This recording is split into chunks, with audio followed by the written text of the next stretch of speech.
Hi YouTube. Today it's the couple that I'm a couple of small ones, little pocket carriers, and one's going to be turned into a neck knife carry as well by means of a little strap on the back. These are for these two knives. One's going to be black, one's going to be dark brown. Still waiting for confirmation off the customer for the for the stitches on the one. I'd like to do them blue to match them liners, but you know, he might want to choose something different. I'll give him my suggestion. I think it'll look great, but you know, some people like normally I'd suggest a bit more subdued. I just think there's something about black and the blue stitching, if the liners are very pretty like that. There we go. Okay. One of the reasons why I'm doing this little video is to, with the welts, when you're putting your welts in, what I find is a lot of people will cut their welts out and they'll cut them to size. Look, draw around it, then cut the welt exactly to size. I've left a little bit over more than you need to here. It's just the way, you know. But basically, when you offer your welt up to the sheath and the end, I mean, I've left, you'll be able to see it a bit more. Normally I'd only leave just a, you know, I don't know, 5mm if that. That's when you want to be, you can either stick a little clamp on and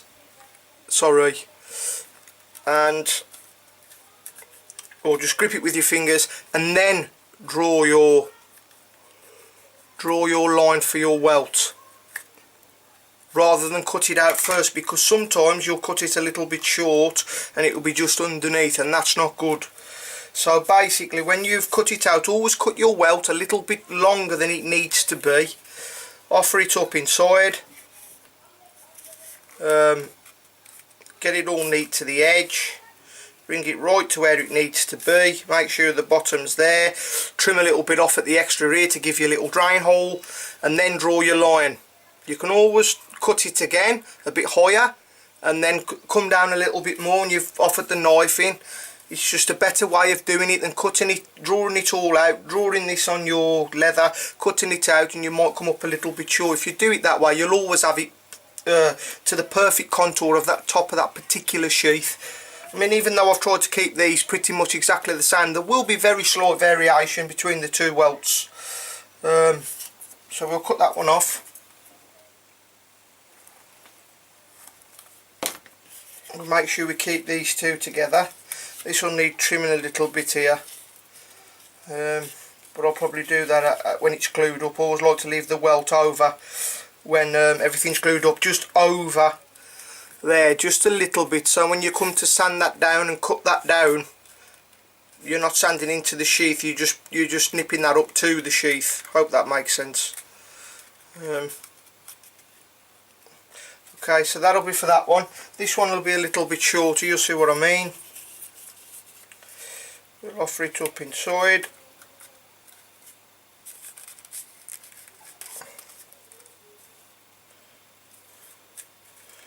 Bring it to the edge. I'll use a little clamp this time. Show you what I mean, and you can have a better look. You can bring that down then to the bottom. Make sure everything's as it should be.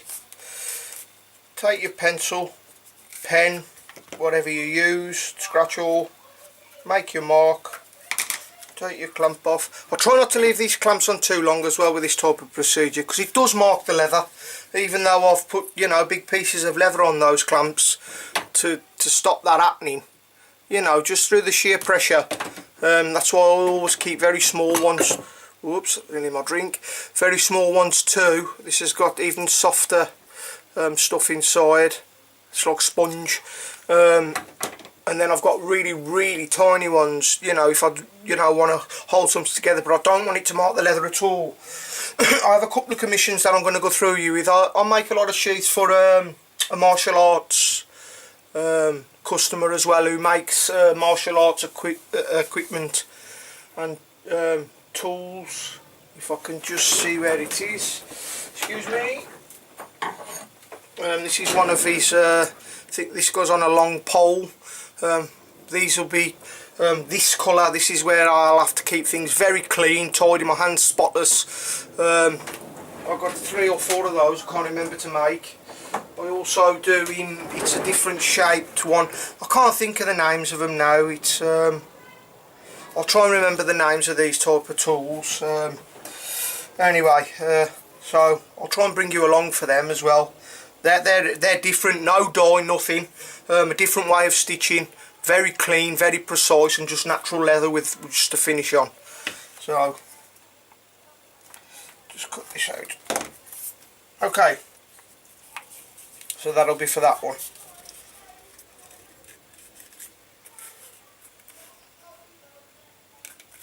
Sometimes you can trim the welt when it's inside, but it's not something I'd suggest, trimming it from the top. When it's like this, it's not so bad, but if you've got a belt loop coming off the back, it can hinder doing that. You can slice into the belt loop, and with here you could do that, or you know, just gently just cut it.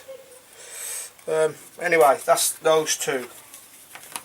So okay, I'll cut you off there now, and it's a little bit about the welts, a way of putting your welts in and making sure the tops are as they should be. Take care, guys.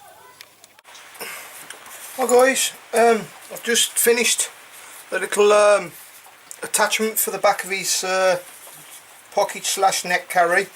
You know, this customer wants this as discreet as possible.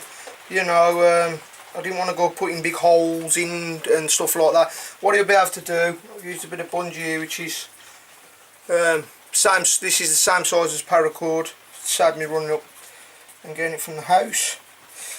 Just gives me a rough idea of how it's going to be. I've cut out a little piece, pricked the holes with a pricking iron, marked through. So what we're going to do now is we'll open the sheath up, and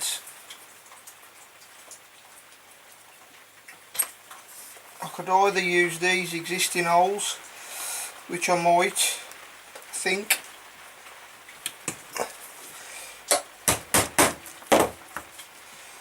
and hopefully we'll take a look now, take the stabbing awl, stab awl, and we'll just see how these marry. Nice.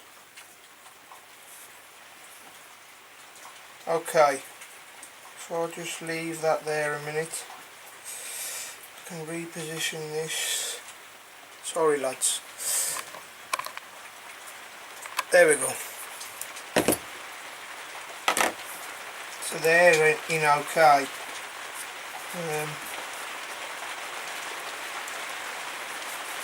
Whoops. Okay, so what we'll do now is we'll leave that on there. I'm just going to put the pricking on to make sure. Actually, if I use my single, we'll just stick that in there, pop that there like that. We'll line it up so it's nice and straight off that line, and I'm going to take my pricking iron. I'm going to prick these holes. I'll do the other side. Okay, there we go. Just going to double check on this.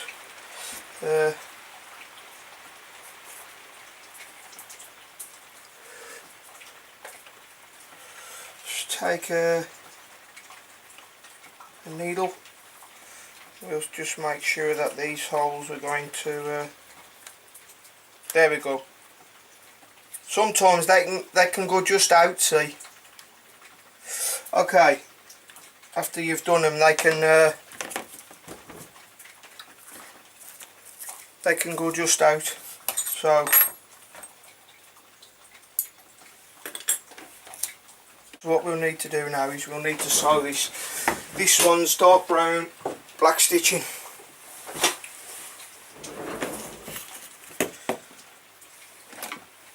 It's not going to need much thread on this at all. We'll go a bit over. We're going to need 2 lots of that. So if you're doing the same, obviously, instead of measuring 1 lot of thread out and doing that and then having to do it again, you might as well just do the both at the same time. Okay, I'm just going to give this a tiny bit of wax. As it's coming to the end of the spool with this one, I've got a brand new one up. As it's coming to the end of the spool, and because of the heat, I've noticed towards the end of the spool on this, it's still very waxy, but not like it's lost a bit towards the end. I think it's just dried out a lot, or maybe the machine, when it was pouring it on towards the end of that particular spool, might have run out, and then they've had to put some new wax on, or not so sure. I mean, it's still very waxy, but I just like that little bit extra. With the new spools and my other spools up there, I don't seem to be having that problem, but with this one towards the end, seems to have dried out just a little bit. Rather than just leave it of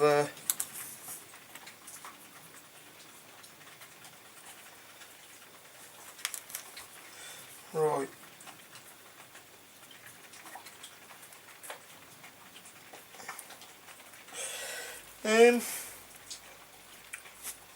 I'm going to put a very, very small amount of contact adhesive, and I mean small. Yeah, I'm coming! That's my Sunday roast done. Lamb today. Can't wait. Right, I'll just get this glued up, so you're going to have to wait just a minute. And, oh, come on, brush. It's always the way when you want your dinner.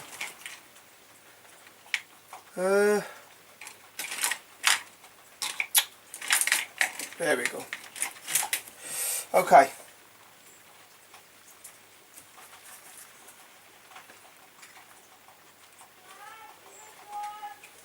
I know, I've just shouted you once.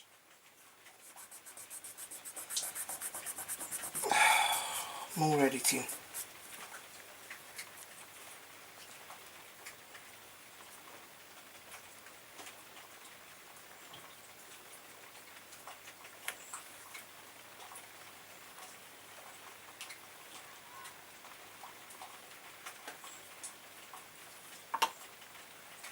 Whether I'll leave that in or not, I don't know. They can't hear me, bless her down here. I've told her I'm going to have one of those intercoms built in. So that I can buzz me. Anyway. Oh dear me. I've got to stop that smoking. Okay. Right. Actually, I'll do the other bit as well, and then I can just compress the two. Only a very small amount. It's not really needed, this, but it'll just add that little bit extra. It'll also keep it in place while I'm sewing. To be honest, by the time I pull this up with the thread, being such a small little bit, it won't make the glue. It doesn't really need it. But me over engineering everything as usual. I'll God, it's hot. Woo! Okay. There we go. Now, if you do use the glue before you're going to dye, look, I'm doing this before I dye. Whatever you do, don't get none over on the edges or let it run over, because you will have problems when it comes to dyeing it. You'll have a clear spot, and you definitely don't want that. So it's very important that you let that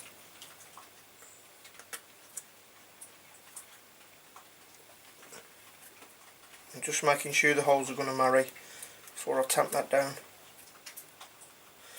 Okay.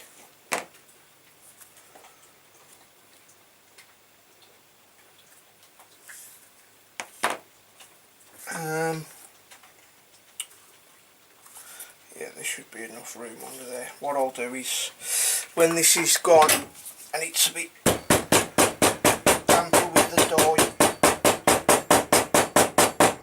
I'll stick I'll dampen it with a bit of water. I'll come back in with this and I'll just mould it round that very slightly. But for now, I'm going to eat my lamb dinner, because I am Hank Marvin. So, excuse me until I come back. I'll see you in a bit, guys. How's it going, people? I'm just putting some stitch grooves in. I've just glued these up. Started sorting these. There we go, you see the light. Slicking these edges up. This one's got to have a single stitch with a... I tend to do a light down here, but mostly I do. But this particular customer, he did go for the blue, as I suggested, which I'm glad. But I'm going to give him a, hopefully, because I've left it so compact, there's going to be enough room, and I'm going to give him a double line of stitching. So I'm just going to have to adjust this stitch groove a minute to accommodate the top line, which is here, so that these will marry. Hopefully it'll focus.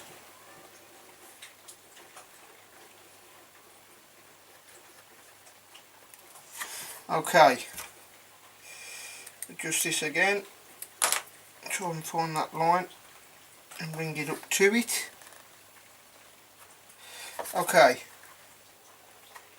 we now have the two lines that meet at the top.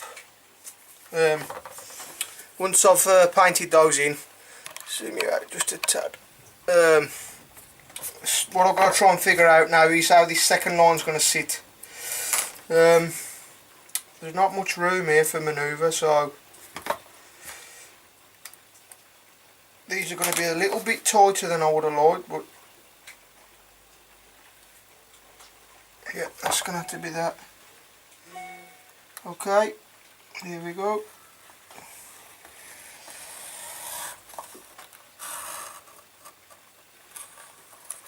Okay, I think, well I hope, yeah, I've just got away with that. This will look lovely, this will, with this double line. This particular one's just got to have a single with that little bit, I think. So we'll figure out how big your welt is. There we go, and then you work from that to how you want your stitch line. There's a couple of rules of thumb with this. One is if your leather's 4mm thick, you can go 4mm in from the edge. Hope that makes sense. 3mm, 2mm, you know, there we go. I always go by the welt size. The welt size to what I'm going to be doing my stitch lining, because you don't want it too far in as well, because it's not helping at all really, and you don't want it too close to the edge neither, you know, you want it just right really. If you're too far in to your welt with your stitch line, your welt's not really gaining nothing really, plus your stitches are closer to the edge of that blade. I hope all that makes sense, guys. Right, here we go. That's a little bit in too much. Let's have a look, we'll try that. Let me see where that's going to come to. I might just go with a single one for this. I could just have a little look how it's going to look.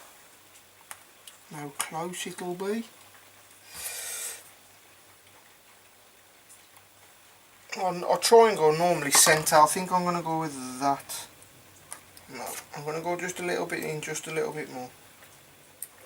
Okay, if there's enough room.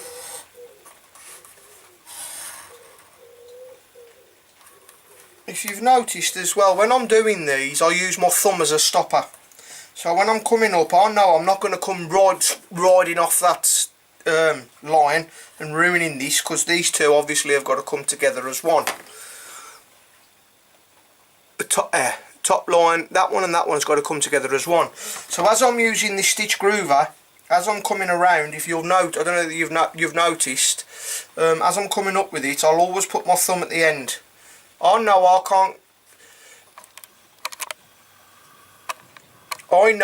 I can't come past any further than that then with that stitch groover, because my thumb's there, it just won't allow it.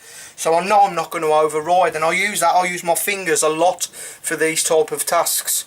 It helps no end with, you know, because you can slip with these quite badly sometimes, and you know, make a right mess. Once you get more confident with the tool, these things won't happen as much, but you'll still get the odd mistake like that. And there's nothing wrong with that. Don't feel downhearted, or you know, even me, I still make mistakes all the time. You know, I'm no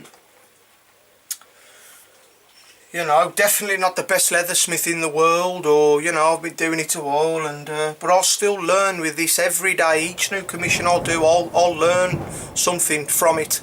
I'll find a better way of doing it, a better solution. You know, I'm always learning. Every commission I do, I'll learn something from, or I'll get better at doing something. You know, so when you're starting out, what I'm saying is, you know, if you do make a lot of mistakes, or you know, don't get disheartened. Use those mistakes as a way to move forward. The people that don't really progress, then they're the ones who don't use the mistakes as a, that they take them too much to heart, and oh, that's it, I'm not doing it, you know, I can't do it. You know, you just use those mistakes as a, you know, something to fight against. I'll make sure I'll do that better next time. You know what I mean? Anyway, I'm just going to have a quick look to see whether I can add an extra little bit into this, but I think it's going to be a single, this one. Yeah, I'm going to leave this one as a single, nice and neat. Yeah, simple, neat little sheath. Yep. Okay, so what we want now is a brush,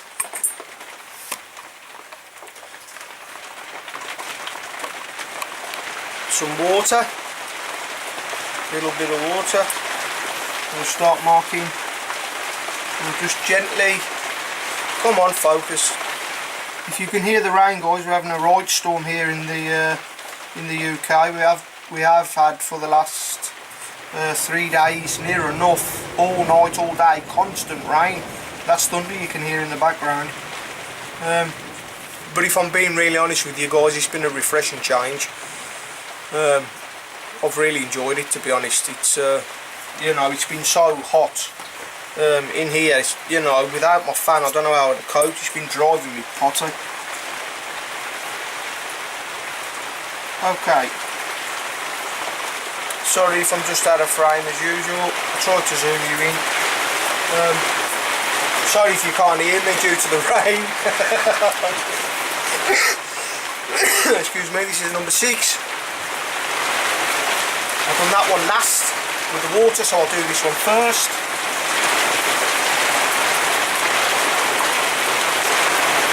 This might be one where I'll just have to put a bit of music on. My God.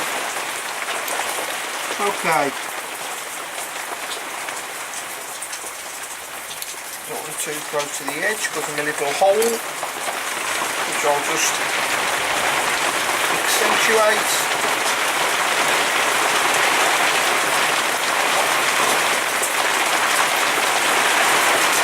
So we have our little drain hole. I'm going to have to shut the window because I'm getting drenched. There's the little drain hole.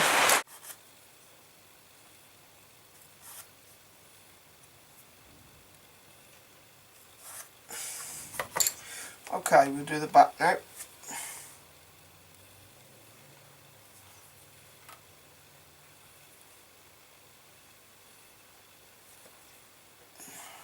Like I said, extra dye on your back. Even with any sheath really, obviously the back gets a little bit more wear on the, you know, because it's rubbing on your leg or on your thigh.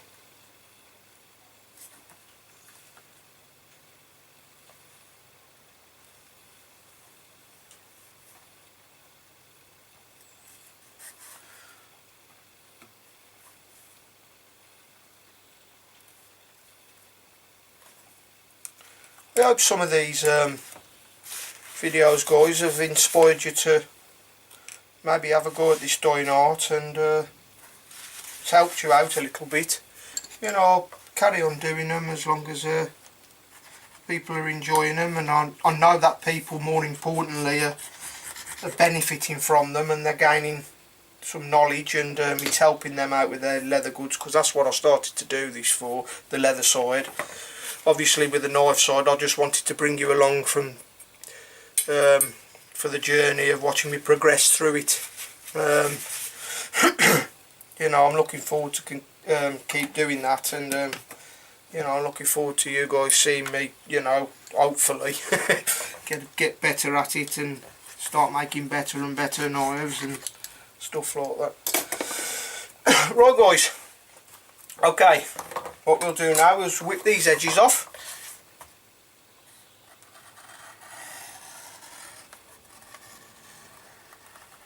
As you can see, I'm using my finger again as a guide. When you're taking these edges off with this edge groove,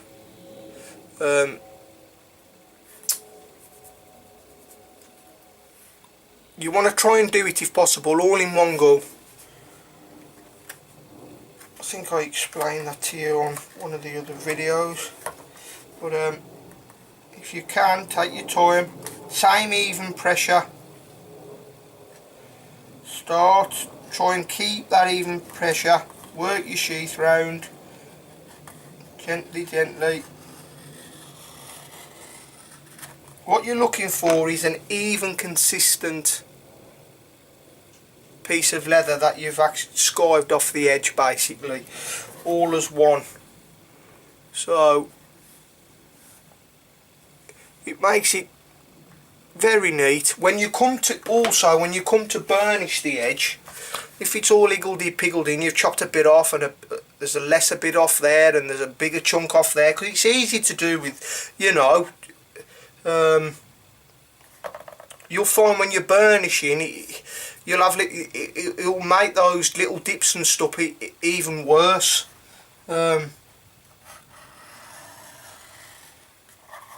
When you come to the edge, just slow down. It's not a major thing if you keep slipping off, but if you can practice and try and get it to all come off in one like that, you'll start noticing your goods are becoming a lot more professional. They'll look a lot better, your burnishing will be a lot better, your overall look will be a lot better, and your finish will just be a lot better.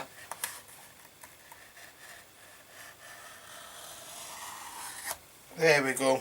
But what really helps with getting that like that is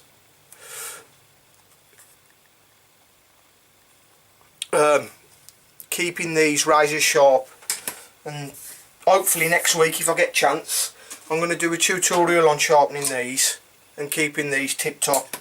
That'll make the world of difference. If that was blunt, I wouldn't be able to go around them edges in one go like that.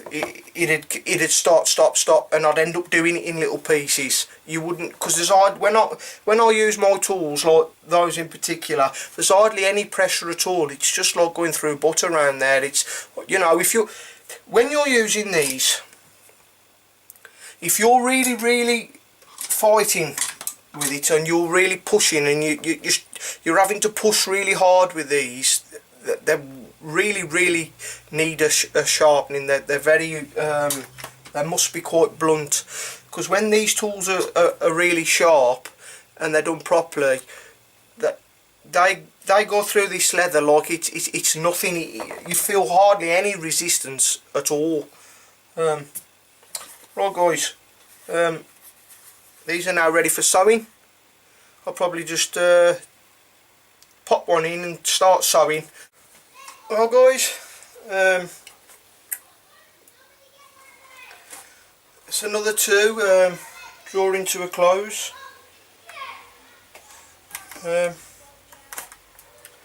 Another day, another dollar, as they say.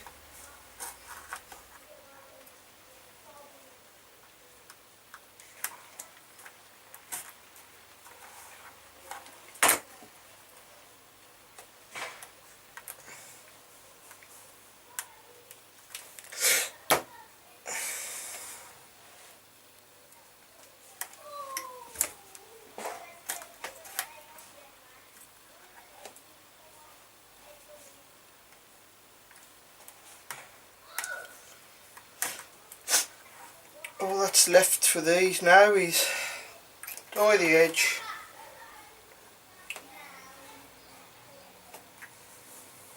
go over it again with the overstitch wheel,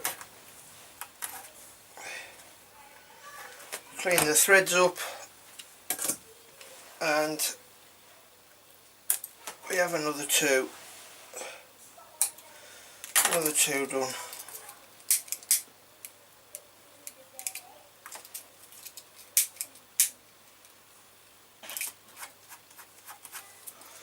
Okay, I'll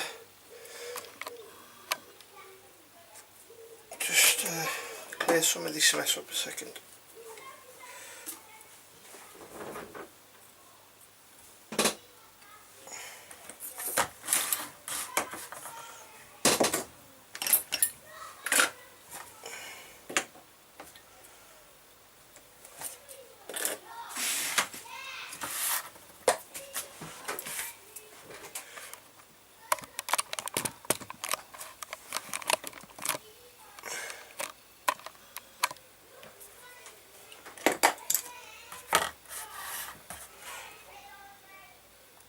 Get rid of some of this excess wax.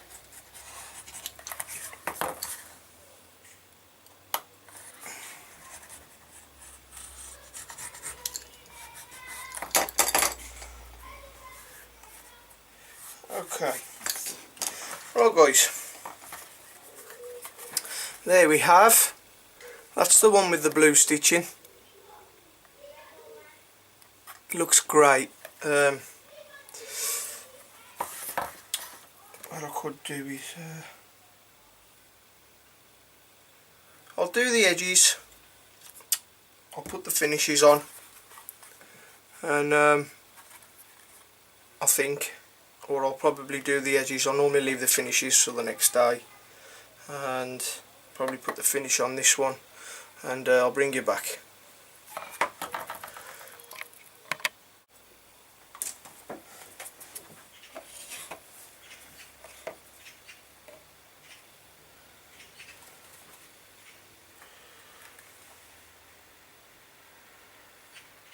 That's all the edges burnished. That's what you want them to be like.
Nice light strokes. Come on, focus, you bleeder.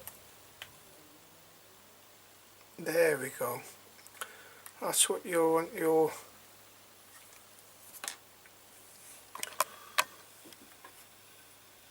edges to be like.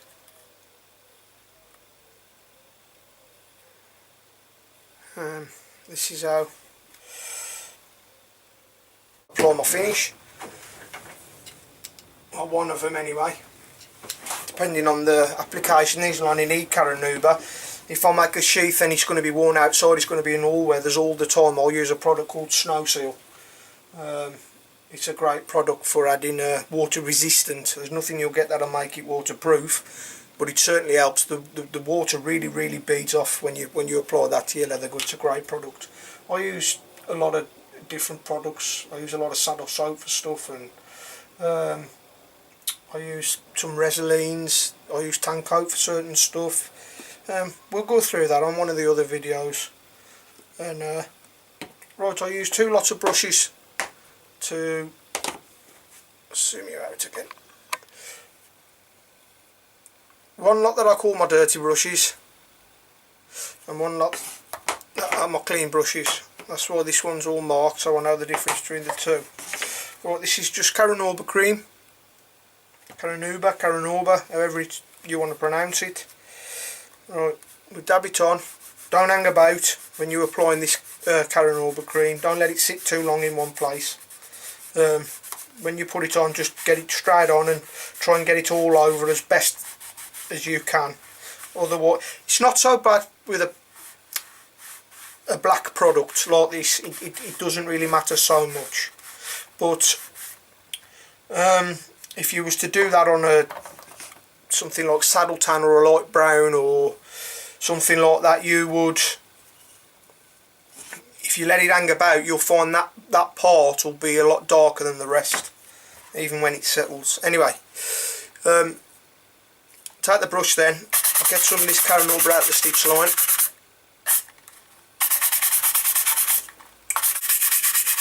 Aussie conditioner to this yet, but we'll see. Anyway, right guys, I'll try and zoom you in, and you can get a look at what we've done. Whoops. Okay.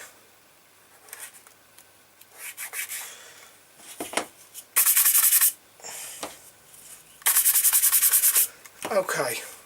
We have one finished